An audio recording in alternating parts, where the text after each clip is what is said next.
Welcome, everyone, to the Hemophilia Council of California's webinar, Pharmacy Benefit Managers, Evolving or Disrupting. This is part of HCC's series of patient health access and advocacy webinars. Today, our presenter, Mike Bradley, HCC's president, will cover what PBMs are, what they do, and their impact on your care.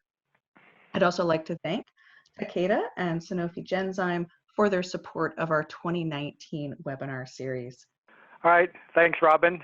First of all, everyone, welcome.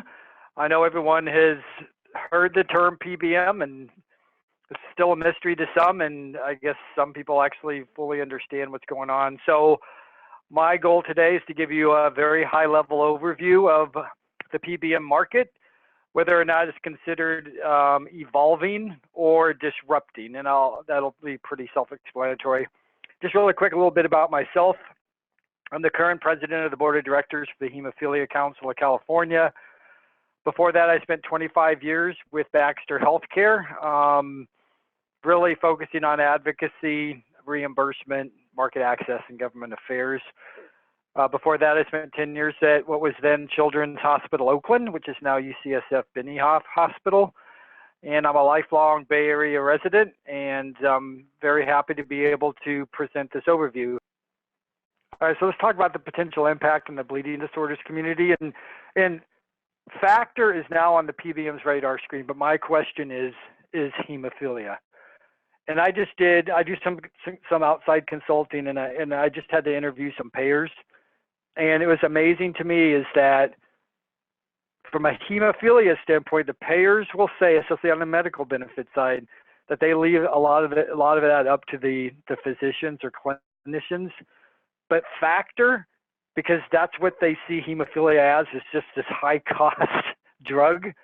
That's definitely going to be more managed, and my guess is more and more managed in the near future. So let's talk about the potential impact for the bleeding disorders community.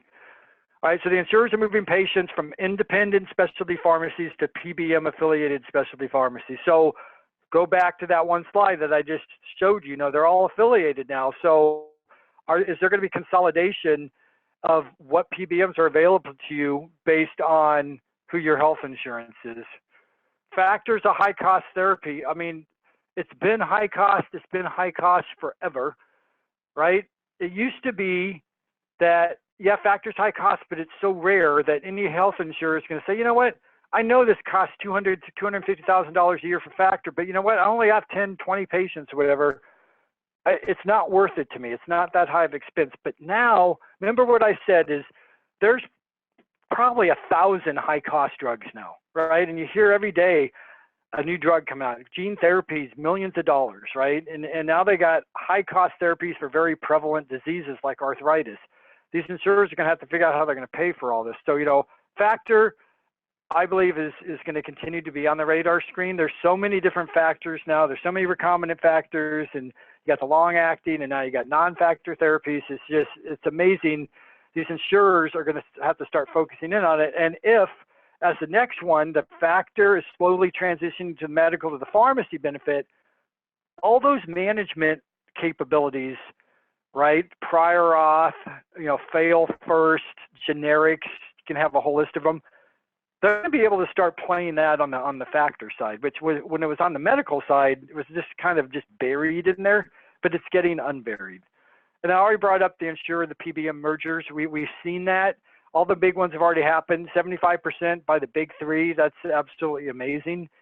From an HTC distribution / 340B programs, there's increased competition now. If you have someone that's covered under United Healthcare and they have to use Optum, and then Optum, and I'm just making this up, I'm just using that as an example, and an HTC can't get in network with Optum, that's an issue, right? Because there needs to be access to all distributors. And then the changing treatments will increase focus on the bleeding disorders category. I've been in bleeding disorders for a long time, right? And from the treatment center on now, it's been well over 35 years. It was always factor-based, right? It was when I started at Children's, it was plasma-based, then it went recombinant, then you have all these generations of recombinant, and then you have the long acting.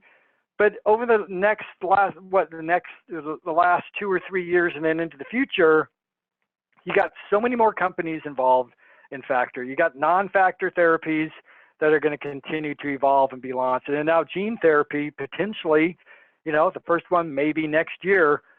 How's that going to, how's that going to be managed? How's gene therapy going to be managed? So to me, that's going to be an impact, because these insurers got to figure out, and PBM being a form of insurer, they got to figure out how they're going to pay for these therapies. And then the last thing is the out-of-pocket cost liability trends. When you're under the medical benefit, you usually have a maximum out of pocket, right? And once that's done, it's done. But if it goes over to the pharmacy benefit, unless your pharmacy benefit has a maximum out of pocket, you're going to have to continue to pay, right? And this is going to be different. And this is why when I go transition into the next is how to be a smart consumer or whatever, you need to understand what side of your insurance, your factor or non-factor, whatever therapy you're taking is covered under that. So being an informed consumer. So your health insurer and PBM may be different companies. I've already said that. Understand who your health insurer is and who your PBM is. It's just really important, because they're going to be different most likely. Determine if your factor is covered under the medical or the pharmacy benefit, or is it both? Most insurers are going to cover one or the other, but sometimes they do both. Really understand it. Being under the medical benefit or the pharmacy benefit is going to have an impact on what your out-of-pocket costs are going to be, right? And then determine if your brand of product is covered under your plan's formulary. Right now, Factor's in a pretty good position. I've not heard of a lot that there's limited products in any of the major insurers when it comes to Factor. And then know the name of the company supplying your factor. You might think that you're use this one specialty, but if you do some investigation, you might find out, hey, they're actually part of a PBM, and hey, they're actually part of an insurer. And find that out, or do investigation to find out if that's something that they're in negotiations with in the future. And then more and more, non-factor therapy is transitioning into the bleeding disorders, and where's that covered? Is the first non-factor therapy, is that covered 100% on the medical or 100% on the pharmacy, or is it different than factor? Just know that, and then know everything about your out-of-pocket costs. I just can't emphasize that more, because the medical and pharmacy benefits have different cost structures, and I already went over it.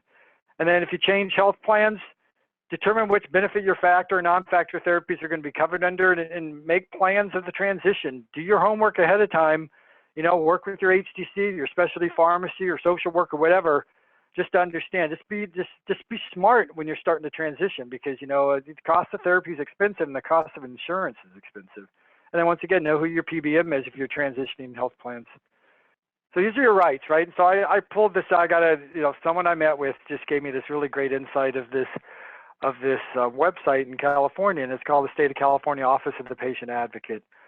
So your rights, right? This is prescription drug coverage. Most health plans are required to cover prescription drugs. Not all plans cover all medications. The list of your prescription drugs, the plan's called a formulary, which we already went over. You can check your plan's formulary to see which prescriptions are covered and how much they will cost. That's easier said than done, but it can be done. And then how much you pay will depend on your plan. Some plans have different deductibles and copays for prescription drugs. You can have a Cigna plan, they have 50 different plans, and based on whether or not it's a self-insured, is it the insurance company paying for your medical care, or do you work for a larger company and they're actually paying for it out of their own pocket and just have a contract for the administration with the health plan? You need to know all that. This is where can you go for assistance? I'm not going to go over all this. This is going to be on our website. This is one of many different places you can go for assistance. When I went on to this website, you could spend hours on it, because they've done a lot of work. I've never even heard of them before. So, I think it's something that you all should look at to see if that can help you if you ever, need additional information or assistance. That's it. I know this is a whirlwind. I hopefully brought clarification to some people, so we're going to open it for questions now. So Robin, I'm going to transition over to you. And now I had a question for you, Mike. As you're talking about the transitions to kind of benefits, like factor moving uh, from the medical benefit to the pharmacy side, sort of as novel therapies sometimes get different designations and different placement. What would be your best guess at a timeline for that shift? The timeline for the new therapies that are coming down, or the transition currently from the medical to pharmacy? The current transition from medical to pharmacy. Yeah, I mean that I'm sure there's experts on the phone, especially if someone who works for a specialty pharmacy that builds a lot of this. I can just give you some historical perspective, right? It used to be like 80% of factors under medical and 20% under pharmacy, and then it went to like 60-40. The last I heard, and it all depends on the insurer, right? Because some insurers will cover it all under pharmacy. I think my best guess right now, 50-50. I'm sure there's people out there, and if someone wants to chime in, if you actually have that information, it's continuing to go to the pharmacy benefit, though, because they need to manage the therapies better, right? This is a high-cost therapy. There's so many factors out right now. Before there used to be 3 or 4, and now there's 12, 13, and now the transition into non-factor.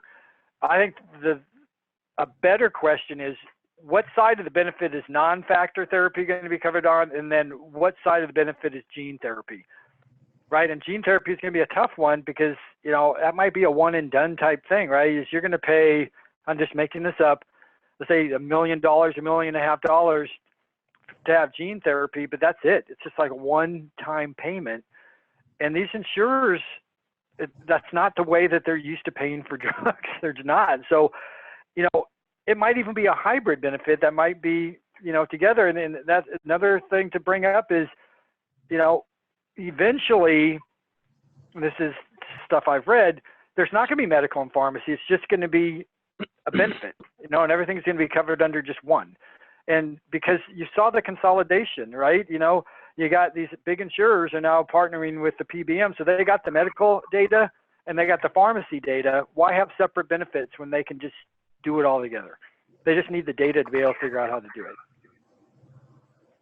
And another kind of similar question as things shift around is, how do hemophilia treatment centers and PBMs interact?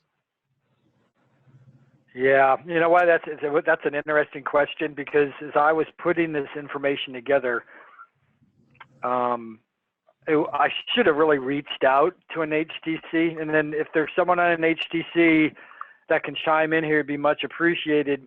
I believe that HTCs do have to deal with PBMs. If the patient has insurance and that insurer covers factor under the pharmacy benefit, I believe that they're going to have to negotiate with the PBMs. But, if there's anyone that works for an HTC that can give additional insight, you don't even have to say what HTC you're with. You can just let anyone know. I know in our state that our HTCs have negotiated, our HTCs with 340B programs have negotiated with the PBMs so that they could be included as a pharmacy. There, that answers the question. So the answer is yes. To what extent? They've had to proactively do that and take it upon themselves. Excellent. Thank you so much for that insight. That was great. But I'm taking this as an action item that I want to follow up on this too. Mike, it's Bob Robinson. I could direct you to some resources. I knew that was you. I could tell by your voice. So, Robin, I'm going to transition back to you. Can I make a comment that you were talking about? That really just another interesting thing that you should look at making these presentations is newer drugs. One of the most interesting things to me is the average amount of time a person has a relationship with an insurer is just over 2 years now. So if you're looking at gene therapy lasting 10 years and being over $1 million in cost, there's the the question of why would they ever want to pay? Why would any company want to pay for 8 years of a relationship they're not going to have? We're going to be looking at kind of a new, I think we're going to, like you're saying, is that, Mike, you said that it's going to go from, not being a pharmacy and not being not being two buckets, but just one bucket. There might be another bucket coming down the line too. Yeah, no, I'm glad you brought that up. And I don't know if Robin's going to go over this, but the council is going to be having a novel therapies workshop in a couple of months, and it's really focused on starting to educate the clinical, legislative, and payer community within the state of California on what's coming down the road for novel therapies in hemophilia. And exactly what you said is exactly what we're going to talk about. Is this is gene therapy. This is gene therapy for hemophilia. These are some models that have been used so far to cover gene therapy, because there's a couple gene therapies not for hemophilia that's out there. And then what's the future going to bring? Because we want this to be an open book, because as you just said, is there going to be a separate benefit? We already know that one insurer just took away all the out of pocket, right? And so these are expensive therapies though, and the insurer's going to have to figure out how to do it. So we as the council want to stay on top of this, at least from a California standpoint. So we've put an excellent seminar or symposia together to talk about that. So thank you for that's great insight, actually, because you're right. People don't stay with insurers that long. I mean, I was with Bax, like every 2 or 3 years we got a new one. So that's still probably fairly common. So. And Mike, you read my mind. That's definitely going to be this kind of PBMs and insurance and how they function in the state will definitely be something we'll be looking at in a lot more detail at our November 5th Novel Therapies Conference called Hemophilia Connections. And you can find more information about that event on HCC's website. So thank you everyone for joining us. We went long, but Mike had such great information that I hope everyone got a lot of great tidbits out of it. And I'd also like to again thank Takeda and Sanofi Genzyme for sponsoring this webinar series. And I hope that all of you can join us for our next webinar.